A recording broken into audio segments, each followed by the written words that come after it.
오늘 저는 여러분과 함께 오직 하나님, 오직 예수님이라는 제목으로 말씀을 나누겠습니다. 어느 저명한 대학 교수님이 공중파 TV 강연 중에 이런 말씀을 했습니다. 일본 문화와 한국 문화의 특이성은 일본 문화는 다른 문화를 별 저항 없이 잘 수용하여 내 것으로 만들지만 한국 문화는 외국 문화에 대하여 강한 배타성이 있다, 이렇게 말씀하고, 예로서 일본 종교인 신도는 불교도 유교도 기독교도 함께 잘 수용하여 정원에는 불상을 두고 대충마리에는 일본의 신도인 가미다나를 두고 안방 문갑 위에는 성경을 두고도 별 어려움 없이 신앙생활을 한다는 것입니다. 그러나 유독이 한국 기독교는 순수성과 배타성이 강하여 오직 자기 신앙 이외에 다른 종교를 수용하려고 하지 않는다는 이러한 비평적인 말을 하는 것을 들었습니다. 저는 이 말을 듣고 너무나 놀랐습니다. 왜냐하면 그 교수님은 기독교를 종교 이상으로 생각하지 않고 있기 때문에 그렇게 말할 수가 있다는 것입니다. 우리는 천지와 만물을 지으시고 우리에게 독생자를 구주로 보내주신 유일무이의 하나님을 섬깁니다. 이 야훼 하나님 이외에는 우리는 다른 신 인정할 수가 없습니다. 그렇기 때문에 다른 종교와 우리의 신앙을 혼합할 수 없습니다. 10계명 중 제1계명이 너는 나 외에 다른 신들을 내게 있게 하지 말지니라고 말씀하신 것입니다. 그러므로 그 교수님의 강의는 종교 철학 강의는 될지언정 신앙과는 전혀 관계가 없는 강의였습니다. 첫째로 우리가 알아야 될 것은 우리 하나님은 절대 주권자라는 것입니다. 하나님은 우주의 어떤 존재와도 또한 세상의 어떤 인간하고도 결코 주권을 공유하지나 나누지 않습니다. 하나님의 보좌에는 하나님만 앉아 계실 뿐, 하나님 보좌에 다른 종교도 어떠한 사람도 함께 앉아 계시지 않습니다. 다니엘서 4장 35절에 그는 자기의 뜻대로 행하시나니 누가 그의 손을 금하든지 혹시 이르기를 내가 무엇을 하느냐 할 자가 없다고 말하고 있는 것입니다. 여러분, 우리는 이 신앙을 아브라함을 통해서 잘 알 수 있습니다. 하나님께서는 아브라함을 갈대아 지방 우르성에서 우상 숭배하던 자리에서 불러내셨습니다. 창세기 12장 1절로 3절에 보면 야훼께서 아브라함에게 이르시되 너는 너희 본토 친척 아비 집을 떠나 내가 네게 지시할 땅으로 가라. 내가 너로 큰 민족을 이루고 네게 복을 주어 내 이름을 창대케 하리니 너는 복의 근원이 될지라. 너를 축복하는 자에게는 내가 복을 내리고 너를 저주하는 자에게는 내가 저주하리니 땅의 모든 족속이 너로 인하여 복을 얻을 것이니라 하신지라. 여기에서 하나님께서는 아브라함을 부르실 때 절대 주권적인 명령을 하셨습니다. 철저히 내 친척 전토 아비 집을 떠나라. 하나도 가지지 말고 떠나라. 그리고 오직 하나님의 지시하는 땅으로만 가라. 이것은 하나님의 절대 주권적인 명령인 것입니다. 그러므로 아브라함은 이 하나님 이외에 다른 어떤 것도 혼합해서는 안 됩니다. 그런데 아브라함은 하나님과 함께 자기 마음의 욕심을 같이 가지고 갔습니다. 창세기 12장 4절 5절에 보면 이 아브라함이 야훼의 말씀을 쫓아갔고 롯도 그와 함께 갔으며 아브라함이 하란을 떠날 때 그 나이 75세였더라. 아브라함이 그 아내 사레와 조카 롯과 하란에서 모은 모든 소유와 얻은 사람들을 이끌고 가나안 땅으로 가려고 떠나서 마침내 가나안 땅에 들어갔다. 아브라함은 하나님의 명령에 순종해서 갔지만은 자기의 욕심과 함께 갔습니다.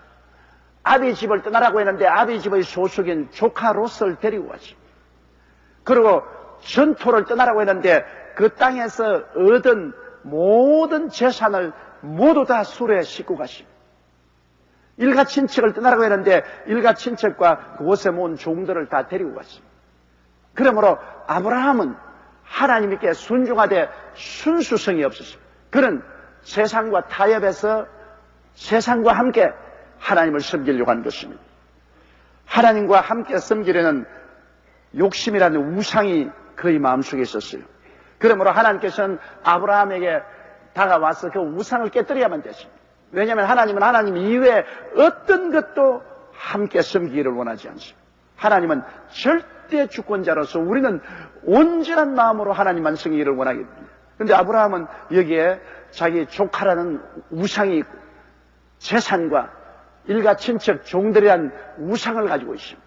왜냐하면 하나님과 꼭 같이 데리고 가는 것입니다. 그러므로 하나님은 이들을 깨뜨려야 됐습니다. 그렇기 때문에 창세기 12장 10절에 보면 그 땅에 기근이 있으므로 아브라함이 애굽의 우가리아 거리로 내려갔으니 이는 그 땅에 기근이 심하였습니다. 기근으로 인하여 아브라함이 데리고 온 짐승떼는 다 죽고 재산은 탕진되고 종들과 일과 친척은 다 뿔뿔이 헤어져서 도로 고향 땅으로 돌아가고 아브라함은 오직 자기 아내와 조카 롯 세 사람만 남았습니다. 그런데 그가 마지막 의지한 것은 아내에게 의지했습니다. 이제 당신이 나를 오라버니라고 불러주세요. 난 당신을 누이 동생으로 했어. 그래서 당신 덕분에 사람들이 나를 죽이고 당신을 빼앗지 않게 해주십시오. 그 마지막으로 그 운명을 그 아내에게 의지했습니다. 하나님께 의지해야 될 사람이 연약한 자기 아내에게 자기의 생명을 의지했습니다. 그렇기 때문에 하나님께서는 바로를 시켜서 그 아내조차 빼앗아가 버리고 말한 것입니다. 아내조차 바로에게 뺏기고 그는 나중에 하나님 이외에는 다 잃어버렸습니다. 아브라함이 이제 남은 것은 하나님밖에 없었습니다. 아내도 빼앗기고 일가 친척도 다 떠나버리고 재산도 다 잃어버리고 결국에는 하나님 한 분밖에 거기는 남은 것이 없습니다. 그래서 아브라함은 거기에서 크게 회개했습니다. 그래서 하나님께서는 아브라함에게 재기의 기회를 주심으로 그 아내를 도로 돌려받고 그는 조카와 함께 가나안 땅으로 왔으나 가나안 땅에서 조카하고 헤어졌습니다. 그래서 하나님께서 내 전토 친척 아비 집을 떠나라고 한 그 말씀이 온전히 이루어진 것입니다. 여기 보십시오. 하나님께서는 하나님 이외에 어떠한 것도 이시하기를 원하지 않습니다. 하나님 명령하시면 전적으로 하나님 명령에 순종해야만 되는 것입니다. 그러자 하나님께서는 아브라함에게 복을 주셨습니다. 창세기 13장 14절로 17절에 롯이 아브라함을 떠난 후에 야훼께서 아브라함에게 이르시되 너는 눈을 들어 너 있는 곳에서 동서남북을 바라보라. 보이는 땅을 내가 너와 내 자손에게 주리니 영원히 이르리라. 내가 내 자손으로 땅의 티끌 같게 하리니 사람이 땅의 티끌을 능히 셀 수 있을진데 내 자손도 세리라. 너는 일어나 그 땅을 종과 횡으로 행하여 보라. 내가 그것을 내게 주리라. 여기에서 하나님께서는 아브라함에게 큰 교훈을 가르쳤습니다. 왜냐하면 하나님의 명령에 자기의 탐욕을 함께 혼합시킬 수 없다는 것입니다. 하나님이 명하시면 절대 순종을 해야지 그게 자기의 생각, 자기의 욕심을 혼합시켜서 적당히 순종할 수 없다는 것입니다. 하나님과 세상을 겸하여 섬기지 못한다는 것입니다. 하나님 명령도 따르고 세상도 자기 욕심도 함께 가져가겠다는 이러한 생각을 아예 버려야 되는 것입니다. 우리는 하나님을 섬기면 마음을 다하고 뜻을 다하고 정성을 다하고 목숨을 다하여 섬겨야지 하나님과 세상을 겸하여 섬겨서는 안 된다는 것을 하나님이 여기에서 분명하게 보여주신 것입니다. 아브라함이 하나님과 세상을 겸하여 섬기려고 했기 때문에 세상을 떼어나기 위해서 아브라함의 생애 후에 큰 풍파가 일어난 것입니다.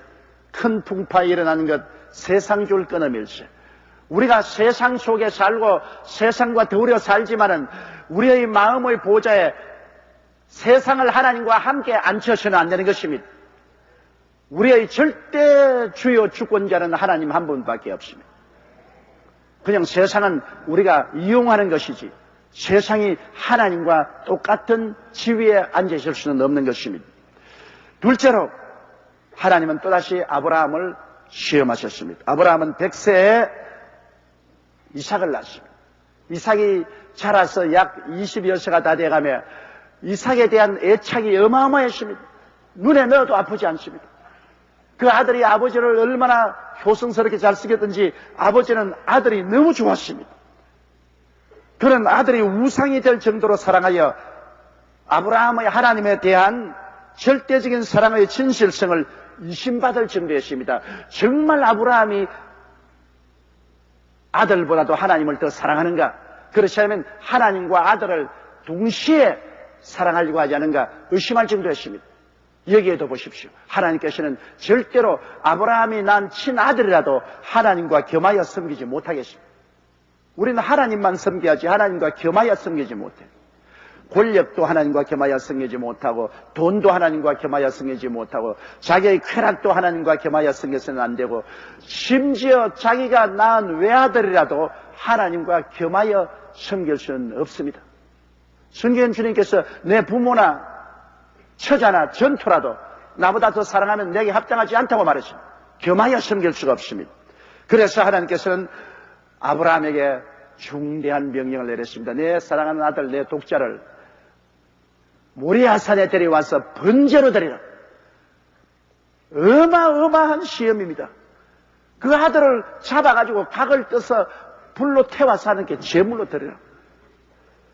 이건 하나님께서 절대로 하나님과 그 무엇과도 겸하여 섬기지 못한다는 것입니다.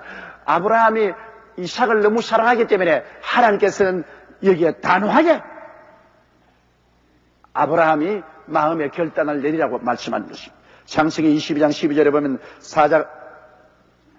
아브라함이 그 아들을 순종해서 제물로 드리는 장면이 나옵니다. 그런 아들과 함께 사흘 길을 걸어가서 이제 모리아산을 향해 들어갑니다. 아들이 장작을 쥐고 칼을 들고 불을 들고 가면서, 아버지, 여기에 칼도 있고 불도 있고 장작도 있는데 제물로 드릴 어린 양은 어디 있나이까? 그 말을 들을 때 그 아브라함의 마음이 무너지는 것 같았을 것입니다. 그때 아브라함이 아들 보고 하는 말이, 얘야, 제물로 드릴 어린 양은 하나님이 예비하신다. 그래서 이삭이 앞서서 가는데 뒤에 나무를 걸머졌으니까 그림자가 긴 십자가로 보이는 것입니다. 바로 이삭은 하나님의 아들 예수 그리스도가 십자가를 걸머지고 아버지의 명령을 따라 죽은 것을 표상하는 것입니다. 모리아산에 올라가서 아들과 함께 제단을 쌓고 장작을 펼쳐놓고 아버지는 이삭에게 두말하지 않고 달려들어 이삭을 묶었습니다. 수족을 묶고 장작 위에 얹혀놓고 그는 말했습니다. 하나님이 너를 잡아서 제물로 드리라고 한다. 그리고는 아버지가 이삭의 머리를 밟았습니다. 원래 양을 잡을 때 이 경동맥을 칼로 자릅니다. 그래야 제일 아프지 않고 순식간에 이식을 잃어버리기 때문에 아들의 머리를 발로 밟고 그는 칼을 들어 아들의 이 경동맥 목 자르려고 달려들 때 그때 하늘에서 음성이 들려왔습니다. 사자가 가라사대 그 아이에게 내 손을 대지 말라. 아무 일도 그에게 하지 말라. 내가 내 아들 내 독자라도 내게 아끼지 아니하였으니 내가 이제야 내가 하나님을 경외하는 줄을 아노라. 여러분, 여기에 보면 하나님께서 철저히 질투하는 하나님인 것입니다. 하나님께서는 어떤 누구도 하나님과 겸하여 섬기는 것을 허락하지 않습니다. 오늘 우리는 적당히 하나님과 세상을 섞어서 혼돈해서 믿어보려고 하지만은, 그러기 때문에 우리의 기도가 하늘에 상달되지 아니하고 우리에게 많은 시험과 환난이 다가오는 것입니다. 우리가 마음을 다하고 뜻을 다하고 정성을 다하고 목숨을 다하여 주 하나님을 사랑하는 것이 증명되면 하나님께서 아브라함에게 복을 주신 것 같이 우리에게도 반드시 복을 주시는 것입니다. 창세기 22장 15절 18절에 야훼의 사자가 하늘에서부터 두 번째 아브라함을 불러 가라사대 야훼께서 이러시기를 내가 나를 가리켜 맹세하노니 내가 이같이 행하여 내 아들 내 독자를 아끼지 아니하였은즉 내가 내게 큰 복을 주고 내 씨로 크게 창성하여 하늘의 별과 같고 바다의 모래 같게 하리니 내 씨가 그 대적의 문을 얻으리라. 또 내 씨로 말미암아 천하 만민이 복을 얻으리니 이는 내가 나의 말을 준행하였음이라 하시더라. 여러분, 얘기해 보십시오. 복이라는 것은 하나님 한 분만을 마음에 섬기는 것을 증명하고 난 다음에야 하나님이 복을 주시는 것입니다.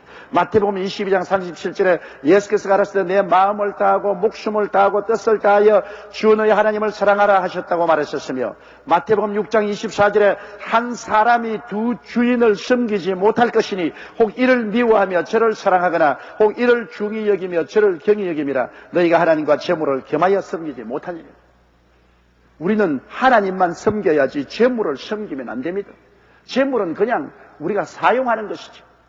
재물이 우상이 되어서 그를 하나님과 같은 반열에 얹어놓고 섬기게 된다면 하나님은 그 재물을 빼앗아가는 것입니다.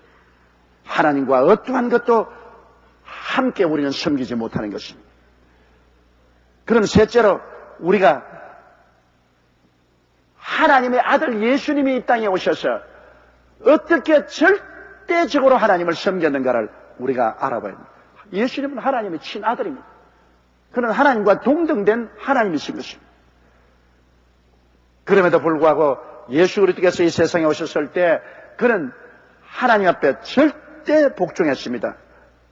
빌립보서 2장 5절로 8절에 보면 너희 안에 이 마음을 품으라 곧 그리스도 예수의 마음이니 그는 근본 하나님의 본체시나 하나님과 동등됨을 취할 것으로 여기지 아니하시고 오히려 자기를 비워 종의 형체를 가져 사람들과 같이 되었고 사람의 모양으로 나타나셨음에 자기를 낮추시고 죽기까지 복종하셨으니 곧 십자가에서 죽으시고 주님은 철저히 복종했습니다. 순종은 내가 할 수도 있고 안 할 수 있는 선택의 자유가 있습니다. 복종은 절대로 따라가는 것이 복종인 것입니다. 예수님께서는 하나님께서 십자가에 못 박아 죽으라고 할 때 그는 겟세마네 동산에서 땀이 피가 되도록 기도를 드렸습니다.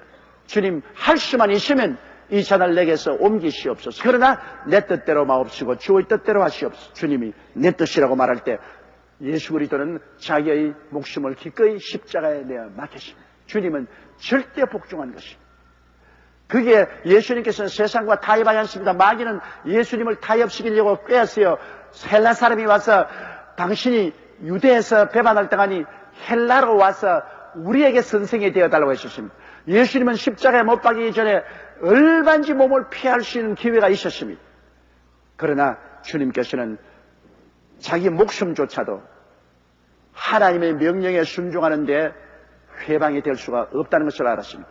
전적으로 살든지 죽든지 흥하든지 망하든지 승하든지 쇠하든지 주님께만 일향 순종하고 복종했습니다.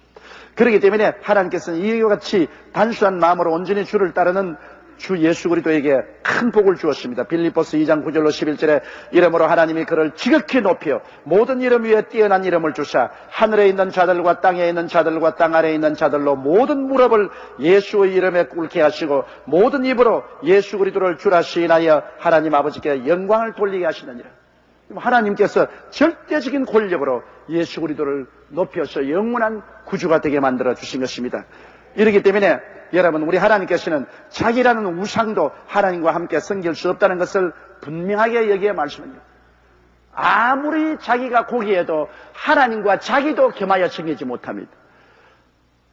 하나님은 우리 인생을 택하실 때 자기를 높이는 사람들을 택하지 않으셨어요. 고린도전서 1장 26절로 29절에 보면 형제가 너희를 부르심을 보라. 육체를 따라 지혜 있는 자가 많지 아니하며 능한 자가 많지 아니하며 문벌 좋은 자가 많지 아니하로다. 그러나 하나님께서는 세상에 미련한 것들을 택하사 지혜 있는 자들을 부끄럽게 하려 하시고 세상에 약한 것들을 택하사 강한 것들을 부끄럽게 하려 하시며 하나님께서 세상에 천한 것들과 멸시받는 것들과 없는 것들을 택하사 있는 것들을 피하려 하시나니 이는 아무 육체라도 하나님 앞에서 자랑하지 못하게 하려며. 보십시오. 어떠한 육체도 자기 지혜를 자랑하고 그렇지 않으면 자기의 지식을 자랑하고 가문을 자랑하고 의시되는 사람은 하나님 아예 버려버립니다. 우리 하나님과 절대로 우리 스스로를 동등하게 할 수 없습니다. 아담과 하와가 하나님처럼 되려고 하다가 헌신짝처럼 버림을 받은 것을 우리가 알아야 됩니다. 여기 하나님께서는 오히려 자아가 깨어진 사람, 자기 스스로 자랑할 것이 없는 천한 것들과 멸시받은 것들과 없는 것들을 택했다고 말한 것입니다. 사실 여러분, 하나님께서 우리 택하시는 모습이 우리 가운데 지혜가 탁월한 사람 많죠. 지식이 굉장히 많은 사람도 많죠. 가문이 굉장히 좋은 사람도 많지 않습니다. 간혹 있지만은 대개 이 성경에 말씀한 대로 하나님께서는 멸시받는 것들과 없는 것들과 천한 것들을 택해서 예수 그리스도를 통해서 하나님의 자녀가 되고 천상의 영화를 주시는 것입니다. 왜? 자기 육체를 자랑하지 않기 때문인 것입니다. 오직 마음을 다하고 뜻을 다하고 정성을 다하고 목숨을 다하여 하나님만 사랑하고 우리 주 예수 그리스도만 믿게 되는 사람들을 주님께서 선택하시는 것입니다. 이걸 보게 될 때 하나님께서는 여러분 절대 타협하지 않습니다. 성경은 사도 중에 사도인 사도 바울 선생은 자기가 자랑할 때 뭘 자랑했습니까? 자기의 잘난 것을 자랑하지 않았습니다. 사도 바울 선생은 여러분 그 당시 최고 대학인 가므리엘 문화생으로서 좀처럼 들어가기 힘든 유대인의 대학에서 공부를 하고 그런 유대 율법에 박학하고 헬라의 철학에 달통한 사람이었습니다. 머리가 비상하게 좋은 분이었습니다. 그리고 바리새 교인 중에서 바리새 교인이요 율법에는 흠이 없는 열정적인 사람입니다. 자기를 자랑할 만한 사람입니다. 그러나 바울 선생은 예수께 나와서 그는 이렇게 말했습니다. 고린도후서 12장 7절로 10절에 여러 계시를 받은 것이 지극히 크므로 너무 자고하지 않게 하시려고 내 육체에 가시고 사탄의 사자를 주었으니 이런 나를 쳐서 너무 자고하지 않게 하리 하심이라. 이것이 내게서 떠나기 위하여 내가 3번 주께 간구하였더니 내게 이르시기를 내 은혜가 내게 족하도다. 이는 내 능력이 약한 데서 온전하였음이라 하신지라. 이러므로 도리어 크게 기뻐함으로 나의 여러 약한 것들에 대하여 자랑하리니 이는 그리스도의 능력으로 내게 머물게 하리 함이라. 그러므로 내가 그리스도를 위하여 약한 것들과 능력과 궁핍과 핍박과 곤란을 기뻐하노니 이는 내가 약할 것들에 고창함이라. 바울 선생이 너무나 강하다 말입니다. 너무나 지혜 있고 총명하고 학식도 많고 탁월하기 때문에 또 하나님이 계시도 기가 막히게 받았단 말입니다. 이러면 바울이 자기 육체를 자랑할 만한 유혹에 빠질 수 있습니다. 그렇기 때문에 하나님께서 원수인 사탄의 사자 귀신을 바울에게 보내주셨습니다. 귀신이 바울에게 붙어서 바울의 육체를 물고 찢고 괴롭게 했습니다. 너무나 고통스러워서 3번 주님께 가서 기도하니까 하나님께서 말씀하기를 바울아 내 은혜가 내게 족하도다. 내가 약한 데서 내 은혜가 완전해진다고 하셨습니다. 바울이 교만하지 못하도록 하나님이 깨뜨렸습니다. 그래서 바울 선생은 하나님이 역사상 사용한 중에 가장 위대하게 사용한 것은 바울은 자기 육체를 자랑하지 아니하고 오직 하나님, 오직 예수님만 의지하고 자랑했기 때문인 것입니다. 그러므로 자기가 늘 약하기 때문에 주님만 의지했으므로 약한 것들과 능력과 궁핍과 핍박과 곤란을 기뻐하는 이는 내가 약할 때 곧 강함이라고 말했습니다. 하나님께서는 이 바울 선생을 끊임없이 깨뜨려야 되었어요.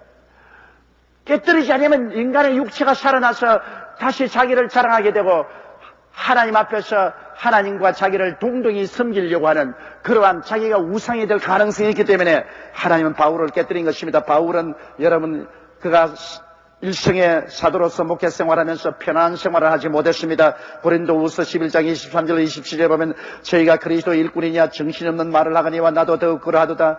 내가 수고를 넘치도록 하고 옥에 갇히기도 더 많이 하고 매도 수없이 맞고 여러 번 죽을 뻔하였으니 유대인들에게 40에 하나 감한 매를 5번이나 맞았으며 3번 태장으로 맞고 1번 돌로 맞고 3번 파선했는데 일주일을 기품해서 지냈으며 여러 번 여행에 강의 위험과 강도의 위험과 동족의 위험과 이방인의 위험과 시내의 위험과 광야의 위험과 바다의 위험과 거짓 형제 중의 위험을 당하고 또 수고하며 애쓰고 여러 번 자지 못하고 줄이며 목마르고 여러 번 굶고 춥고 헐벗은 거라. 와, 이런 기가 막힌 고통을 당했습니다. 그것은 사도 바울 선생이 기가 막히게 하나님이 사용하는 종이었기 때문인 것입니다. 이러므로 하나님이 절대 주권자로서 바울 선생의 가슴에 굴림에 계시기 위해서 바울이란 자신의 자랑도 추호도 동등하게 하나님처럼 섬김을 받지 못하게 하려고 하나님은 바울을 깨뜨렸습니다. 그를 한편에 크게 사용하는 만큼 하나님은 무지무지하도록 깨뜨렸습니다. 그러므로 우리 하나님께서 우리를 사용하실 때는 한편으로 하나님은 큰 복을 주시지만 다른 면에서는 자꾸 주님께서 깨뜨리신 것입니다. 왜냐하면 인간의 육체라는 것은 순식간에 뱀처럼 고개를 들고 일어나서 자기를 자랑하기 시작하는 것입니다. 하나님과 나를 동등하게 섬기려고 하는 것입니다. 그러므로 이 뱀과 같은 육체를 끊임없이 깨뜨리고 하나님께서 영광을 받으시고 하나님이 사용하기 위해서는 언제나 우리에게 크고 작은 시험과 환난을 허락하는 것입니다. 우리가 일생을 살면서 크고 작은 시험과 환난을 절대로 피할 수 없습니다. 시험과 환난은 우리에게 큰 축복과 도움이 되는 것은 우리를 깨뜨려 하나님을 오직 섬기고 예수 그리스도를 오직 믿고 나가게 만들어주는 하나님의 수단이기 때문인 것입니다. 그러므로 바울 선생은 나중에 이렇게 고백했습니다. 갈라디아서 2장 20절에 내가 그리스도와 함께 십자가에 못 박였나니 그런즉 이제는 내가 산 것이 아니요 오직 내 안에 그리스도께서 사신 것이라. 이제 내가 육체 가운데 사는 것은 나를 사랑하사 나를 위하여 자기 몸을 버리신 하나님의 아들을 믿는 믿음 안에서 사는 것이라. 이제 내가 사는 것은 내가 아니라 내 안에 예수님이 사시지 나는 이제 안 산다. 나와 세상은 강고롭고 구속한 주만 보인도다. 완전히 자기가 깨뜨려진 것입니다. 이것이 바로 하나님께서 원하시는 역사인 것입니다. 여러분, 교회에 나오는 사람들 중에는 종교적인 크리스찬이 많이 있습니다. 집안이 전통적으로 크리스찬이기 때문에 교회에 나오는 것입니다. 오늘날 유럽의 대다수 크리스찬이 그러합니다. 이러한 사람들은 그 영이 살았다 하나 실상은 죽은 사람입니다. 그냥 종교적인 크리스찬이에요. 교회에 왔다 갔다 할 따름입니다. 또 다른 부류의 크리스찬은 세상과 탐욕과 하나님을 겸하여 섬기는 사람들입니다. 이들은 하나님이 의사나 변호사처럼 필요할 때만 찾아가는 정도입니다. 그러나 하나님이 찾으시는 사람은 세상과 자기를 모리아산 재란의 제물로 들여버리고 오직 하나님, 오직 예수님만 사랑하고 복종하고 섬기는 사람인 것입니다.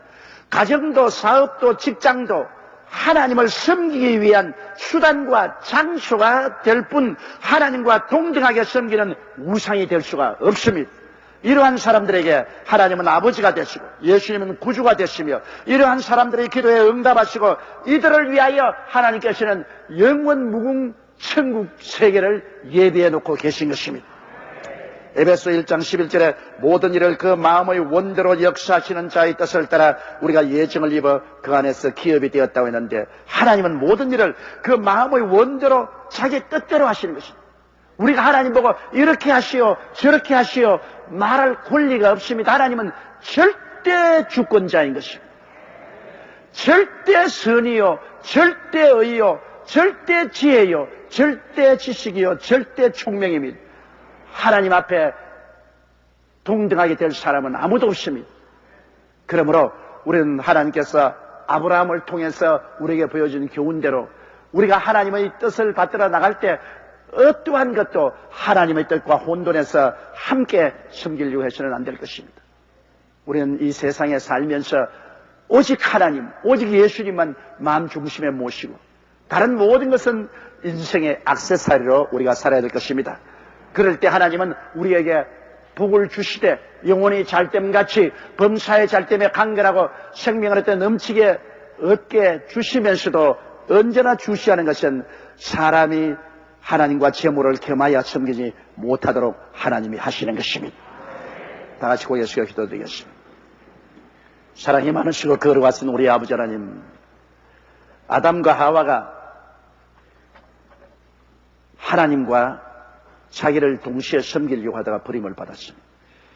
우주의 창조주요, 통치주요, 완성주요, 주권자는 하나님 우리 아버지밖에 없습니다. 우리 아버지 하나님이 우리를 이처럼 사랑하사 독생자 예수님을 보내주셔서 그 몸짓고 피 흘린 공로로 믿음으로 말미암아 값없이 우리 구원을 받았으므로 내 아버지 하나님이시여 아브라함에게 내 전토 친척 아비 집을 떠나라고 한 것처럼 우리가 세상을 완전히 떠나게 하여 주시옵소서. 세상과 하나님을 겸하여 섬기지 못하오니 세상을 완전히 떠나고 하나님이 지시하는 예수 그리스도를 중심으로 섬기고 믿고 사는 우리들이 되게 하여 주시옵소서. 하나님 아버지, 그럴 때 하나님이 우리를 기뻐하셔 우리에게 모든 것을 허락해 주시며 축복을 넘치게 해주시고 이를 누리게 해주시옵니다. 야훼 하나님이 그뿐 아니라 주님이 오실 세상에 우리들을 데리고 가셔 영원히 그리스도와 함께 왕노릇하며 살게 만들어 주십니다. 아버지 하나님이시여 원하오니 오늘 우리 마음속에 하나님과 그 무엇과 겸하여 섬기는 게 있으면 모두 다 청소해 내버리게 도와주시옵시고 마음의 보좌에 오직 우리 아버지 하나님과 예수님만이 거하게 하여 주시옵소서. 예수님 이름으로 기도드리옵나이다.